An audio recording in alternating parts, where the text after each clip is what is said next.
Thanks for joining us. I'm Alex Bell, and this is To the Point. Thousands of people are still being kept from their homes because of the Mosquito Fire. It has burned almost 60,000 acres and is about 20% contained. Evacuation orders and warnings remain in effect, and now we are keeping our eye on Truckee. Van 2 is live there right now. Good evening, Van.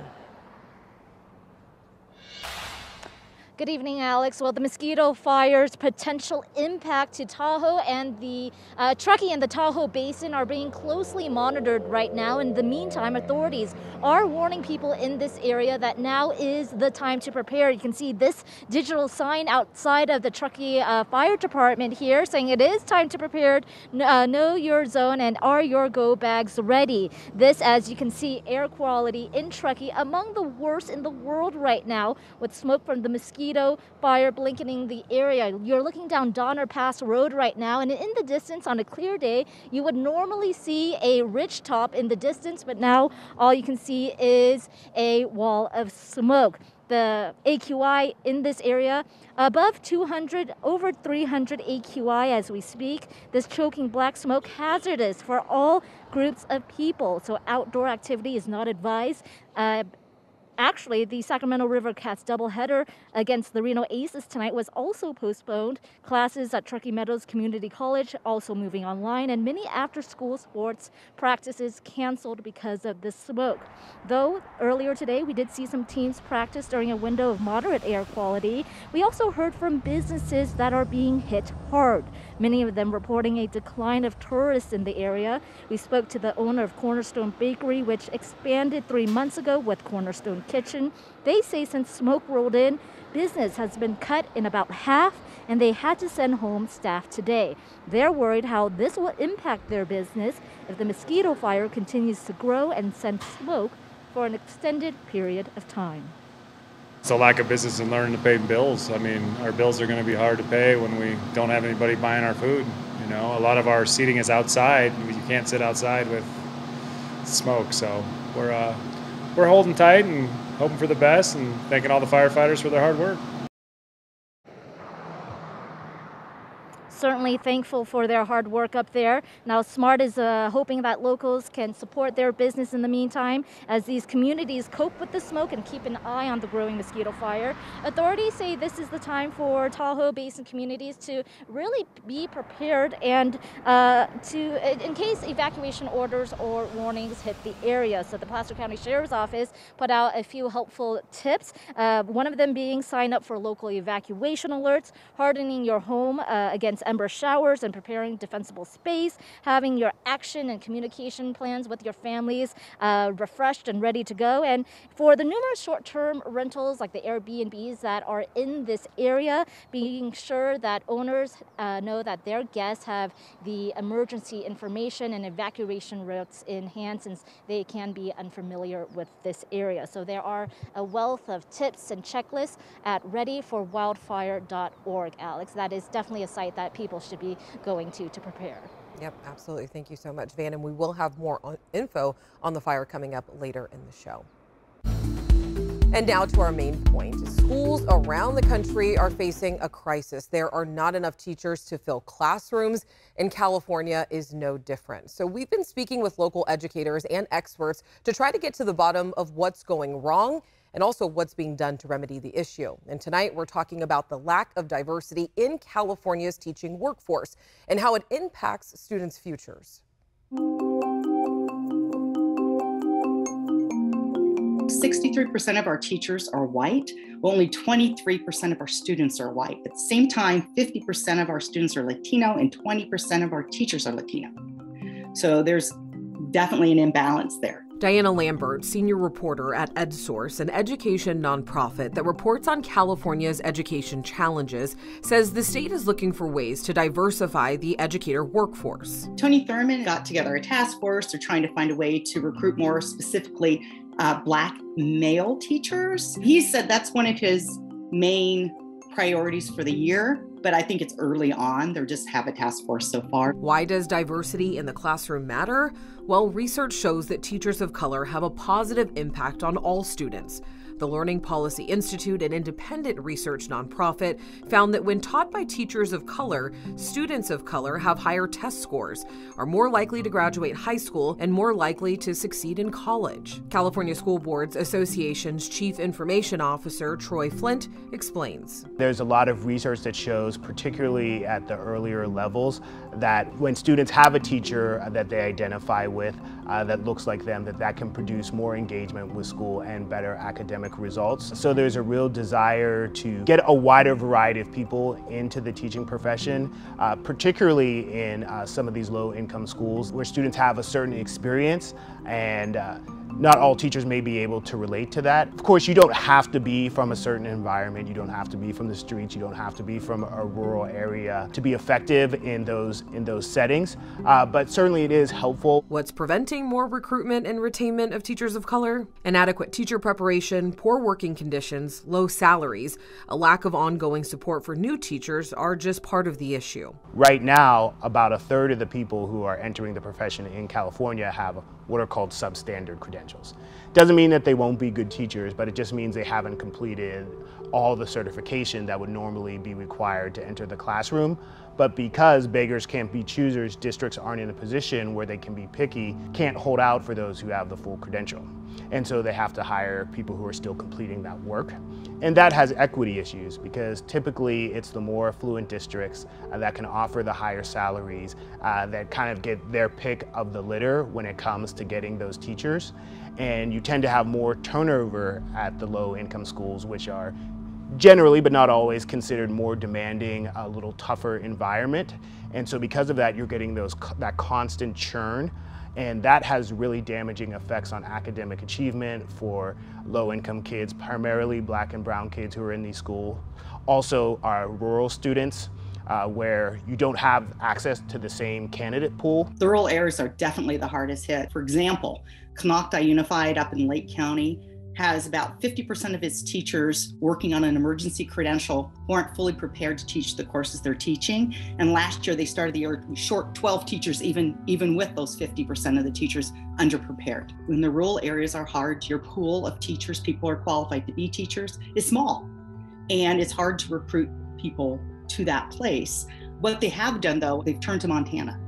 So they go to Montana and they go to teacher fairs in Montana, trying to attract teachers from that state here. The reason being that Montana has there aren't very many jobs for teachers in Montana, and they figure that Lake County's similar. It's rural. It has a lot of outdoor activities. They try to attract those teachers there, and a good portion of their teachers are from Montana. California is able to attract teachers from other states, partially based on pay.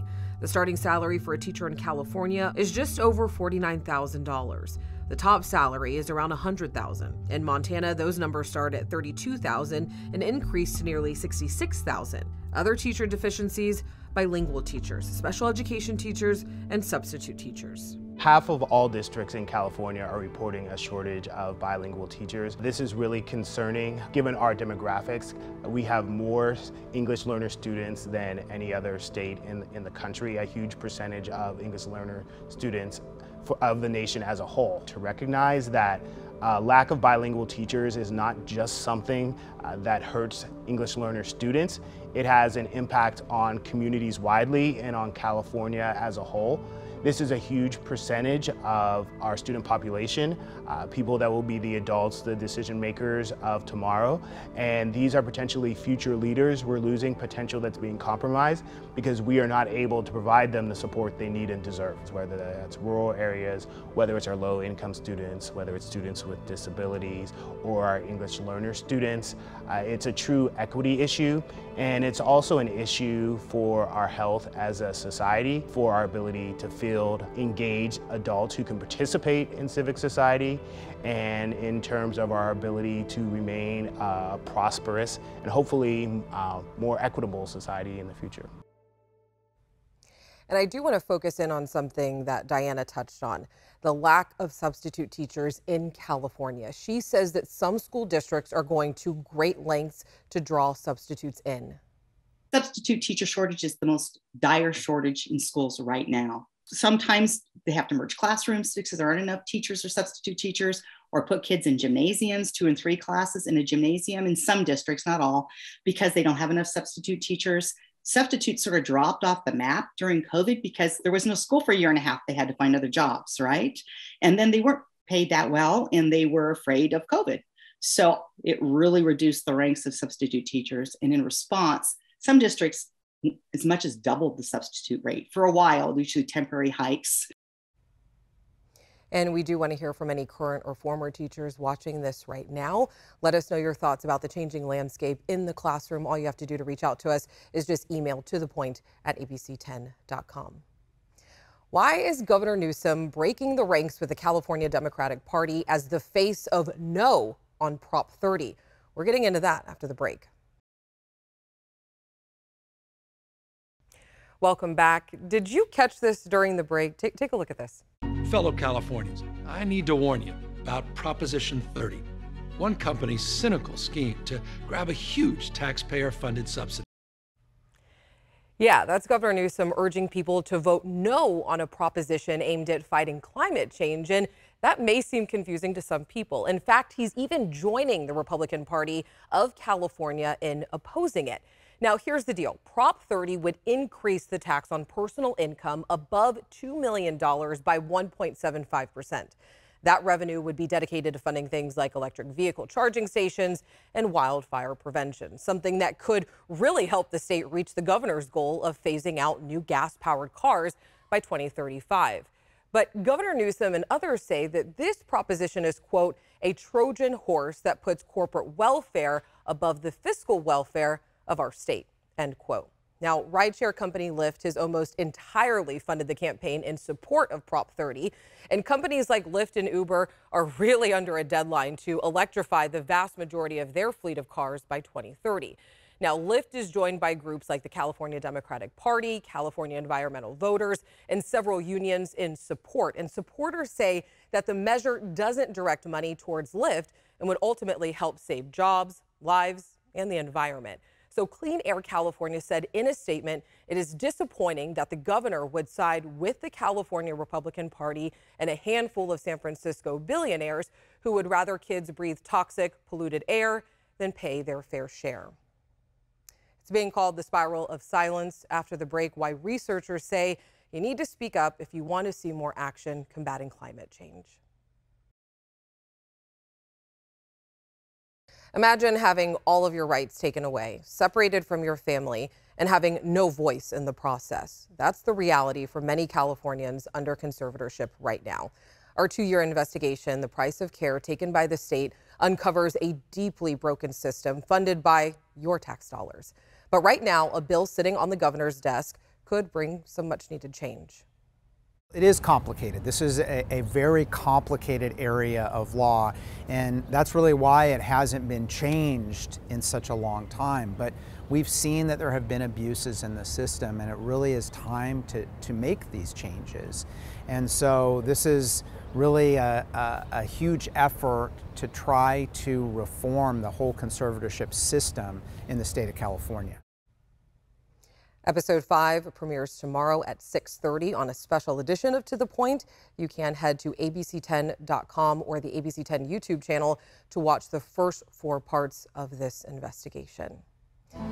More stunning images out of the Southwest as the Colorado River runs dangerously low. About 40 million people depend on water from the river, and 2 reservoirs, Lake Mead and Lake Powell, were about 95% full in the were 95% full in the year of 2000.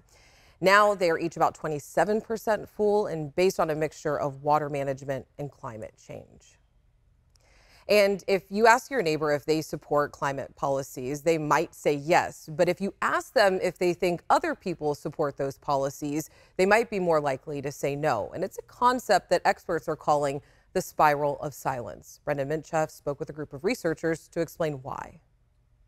We find that everybody in the US is off by a really large margin, often large enough to flip this perception from there actually being a supermajority of people who would like to see climate policies passed to only estimating that maybe just a minority of Americans feel this way.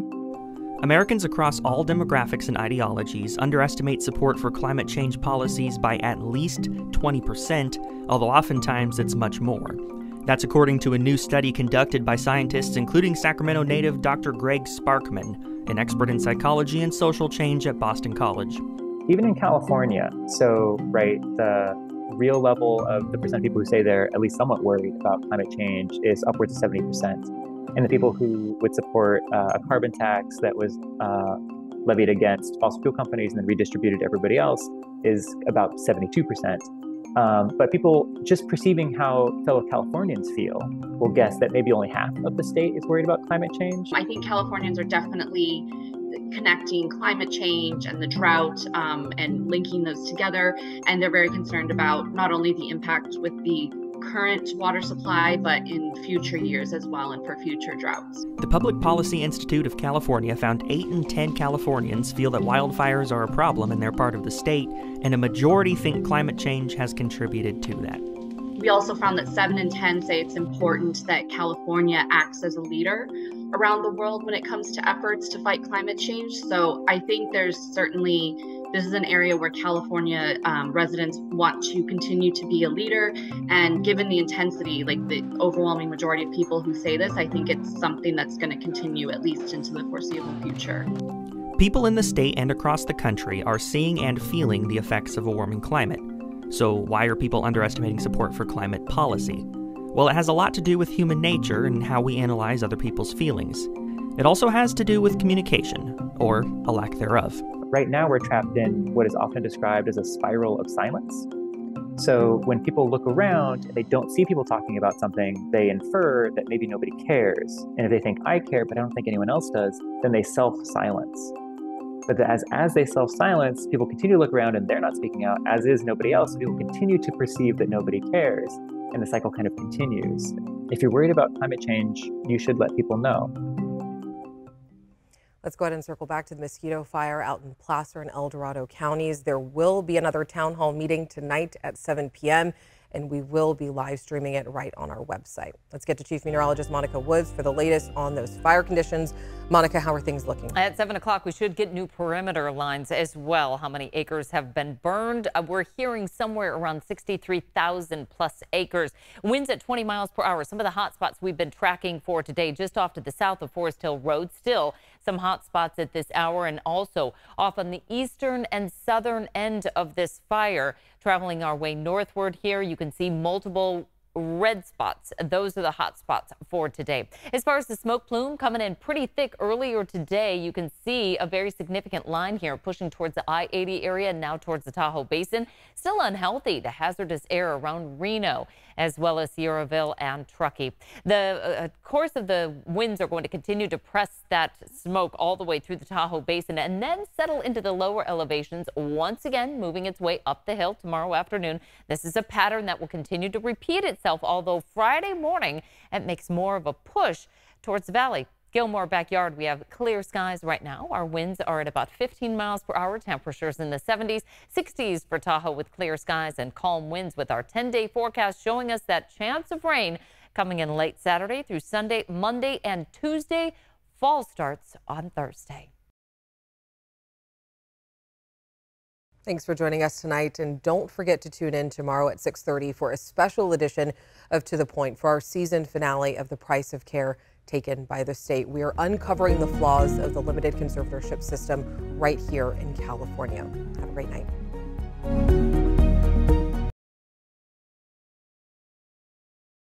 Hey, it's Alex. Just wanted to say thank you so much for watching. I really love hearing from everyone, and I hope that you'll stay in touch. Reach out to me on Facebook at AlexBellTV, or you can email me at tothepoint@abc10.com, or you can even send me a text message at 916-321-3310.